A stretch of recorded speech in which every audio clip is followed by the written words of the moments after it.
Hi, my name's Damien from Allskills Evaporative and Gas, and we're here today to talk to you about how to use your evaporative cooler correctly. I've been servicing evaporative coolers for 15 years, and I've been in thousands of homes, and people are all making the same common mistakes affecting the performance of their evaporative cooler. So let's identify what an evaporative cooler is and how they work.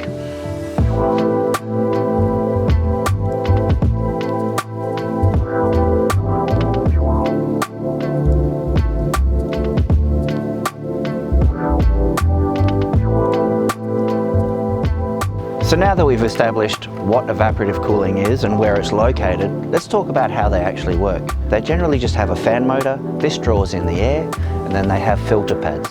So water saturates these pads and air comes through. So these are the main components of what makes an evaporative cooler work. Okay, so now we've established what evaporative coolers are, where they're located and how they kind of work. Let's talk about their energy consumption. You might not know it, but some common household appliances use the same power. So we've got this food processor here. This is 750 watts of consumption. We've also got a hairdryer. This is also 750 watts of consumption. So then we look at the fan for the evaporative cooler. This too is 750 watts of consumption. So energy use for evaporative cooling shouldn't be a concern. It's the cheapest way to cool your home. It's also important to note that fan motors come in all different sizes. They range from 315 watts all the way up to 1500 watts. It really depends on the size of your home. So the first mistake that people make is they always use their evaporative cooler on its lowest fan speed setting, thinking there's a relation to fan speed and energy consumption. But this isn't true. So we recommend that you try turning your evaporative to its highest setting and then back it off if you start getting cold. So we've touched on what's going on the outside with your evaporative cooler.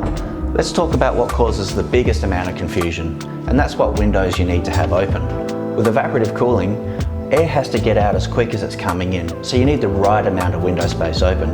If you've got too much open, a hot breeze can just blow in. And if you don't have enough open, the floors get sticky and damp. So to make it easy, I've just broken it down to daytime use and nighttime use.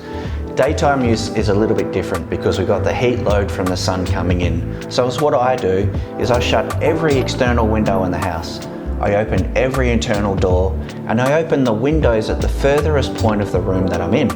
So what's actually happened is when you turn the aircon on, air comes out of every vent and it makes its way through its passages through the room that you're in and out the window. So you're amplifying the amount of air that's coming through.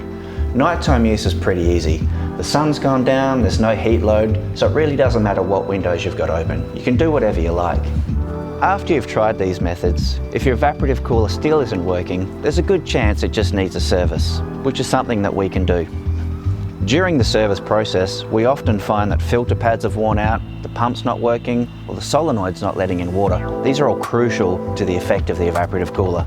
We specialise in servicing and repair of all the major brands: Coolbreeze, Breezair, Braemar, Cellair, Bonaire, Brivus, just to name a few. So go to our website, Allskills Evaporative and Gas. You can see our full price range and you can also make contact with us.